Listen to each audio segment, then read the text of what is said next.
Hi, friends. Today we are going to talk about uh, SQL expression that is called distance. Okay, so let me show you what is it. Okay, so I'm pasting a code which I have already created. So this is a radio button that is there, and this is a small thing that is there. So here, what you are going to difference it basically what it does. It tries to find the difference between these two. Okay, so suppose SAP, it will find whether SAP is there in the between value 1 and value 2, and it will try to match the location of the characters also. So in this way you can define this the distance. So this is very helpful when you have to try to play with the string operation or something in your code, especially in your ABAP code, and this is available in S4 HANA.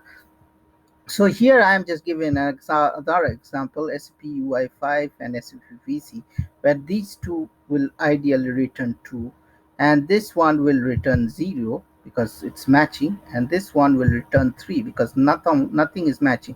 You might say A is matching, but the location is off.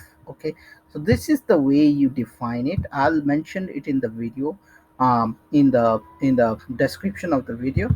And what we are going to do is we'll activate this code. Okay, now we are going to execute. Okay, and I'll select this div and I'll execute, and it will be it's coming. I'll put it in the debug. Okay, just for the head. So I'll just put this all these things so it will correct. Okay, and I'll put this. So here you can see the first one diff goes to, because SAP and SAP UI. So the first three letters matches, but the next two doesn't matches. So that's why it's 2. The next one would be 2 because SAP and SAP matches, but VC and UI doesn't match. Okay. The next one would be 0 because it's a perfect match, SAP SAP. Okay, and then next one is the different 4. So if I scroll down a little, and I think I didn't click the div 4. So here you can see 3. So because it's SAP and ABC, though A matches, but the location is in the second character, and here it's in the first. So that's, now I'll just put a right, and this is the answer.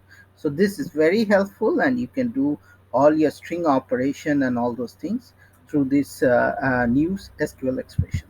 So that's it. Stay tuned to my SAP channel, and if you like it, subscribe to it, because every day there's new learning going on, and I hope you are learning, and we are just learning the unknown world of SAP. Thank you, and have a great day.